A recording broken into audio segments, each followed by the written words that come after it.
What you say, because we normally think of the West Side, even though we know with the gentrification that's changing, because the East Side soon will look like the West Side. But one of the things personally I know that I could do is utilize the BuffaloKwanzaa magazine as a tool to go into those businesses, African-owned businesses, and give them the opportunity to tell their story and to publicize the information and try and connect. We're completely disconnected in a sense. So we can start, and that starts from a conversation, or first it starts from identification, identifying who and where they are, and then having a conversation and say, how can we connect? We can do like a little coffee hour house and just get people to talk like we're doing now. You're bringing it to our attention, so that's something that we would know and follow up and take action on it. And I think everything is marketing. Everything is marketing, whether it's TV, radio, print, social media. Everything is marketing because you're constantly exposed to it. So even if I just took a picture, with two business owners and showed them hugging and put some information or a caption on it, I can make that go viral on Facebook. That's something that can be a video on YouTube that can be promoted on social media. Then you put it on print, talk about it on a radio show and TV, and now you got everybody conversating about it. And see what you just did? You just established a connection. So the more Kwamba creative we get, and the more we take action and do things, we can make anything happen. We just can't live in ourselves, and we just need to do it. And that's what Living Kwanzaa is about. So I personally take that on as well. Thank you. I know we're pressed for time, and I don't want to elicit a response, but I just want to make a quick statement. First, Sister Betty Jean Grant, we mentioned her. She's one of our representatives. She's also a business owner. She has one of the few delis in Buffalo, and it's an excellent community business. Excellent. You can go in there, the aura of Africa, aura of our people is there.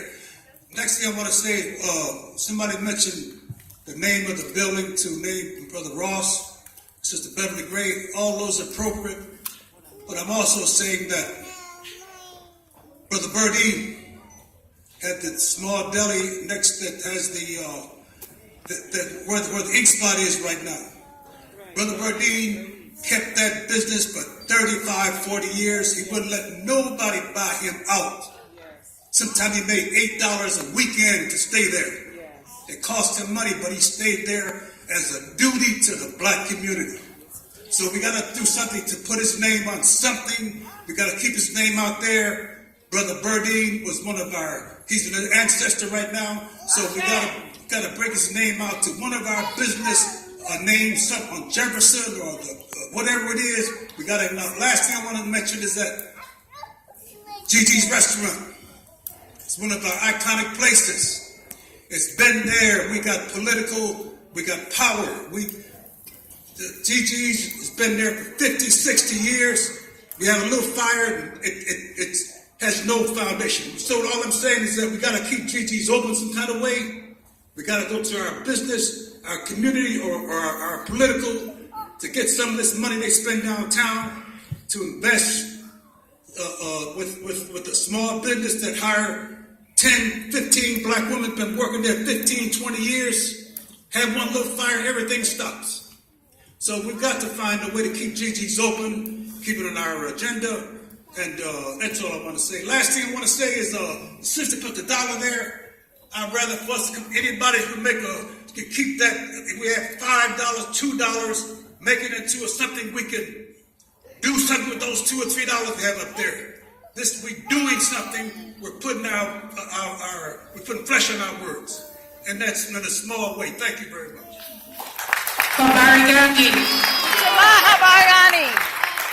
We want to head toward the close because it is after 9 o'clock, but as Brother Sam said, after we do the official close, we can keep the conversation going for those of you who want to stay. We also want to remind you that we have vendors outside waiting because the building has to close at 10, but the vendors need you in the spirit of Ujamaa or Ujamaa to please go get something to eat and take advantage of the wares, buy the goods and wares that are there. We will close out with a poet. from the Nation of Islam. Sister in the cause of truth, will you please come down? And as she makes her way down, please be reminded that tomorrow is the Nia Soul concert with Sister Drea Denor. Is she still in the house? Right there. So please come, and before the concert starts at 7 o'clock, and before 7 o'clock, get off work and come have something to eat. We have the Nia Soul menu once again by Minata, Cafe Internacional, I believe I'm saying it right, with fish and chicken and everything, and she sold out, was the rave last year. She'll be the rave this year as well, along with other food vendors and many other vendors as well. So have a Friday night of relaxation and African power and soul.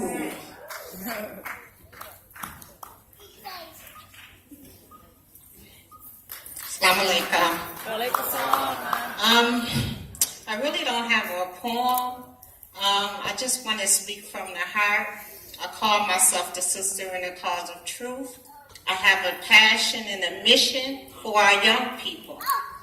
And on line of Ujamaa, you know, our future is right in front of us. So we can't sleep on that aspect of it. It's a young lady out front, I think she's 14 and whatnot, already business-minded. But we even got to take it even further to the babies. We're putting a book in their hand. You know, my thing is it's building in the community, but I have a passion to build people. Because we can build beautiful buildings, but if my soul is rotten to the core, I'm not going to do anything but tear it up. The majority of us that's conscious, we elevated ourselves with the Word of God. Why don't we give our children more of the Word of God? You know, why do the pastors keep that wisdom to themselves? You know, so again, I believe I'm the one. I'm the one born in this world that's going to help our young people and going to show them the way, the path that helped me. You know, that's my mission to do that. But parents, our young ones, they're not too young. They're not too young. You know, they're very wise. So if we can just focus on them. I mean, focus on you too, but don't sleep on the children because that is our future. Thank you. Assalamu alaikum.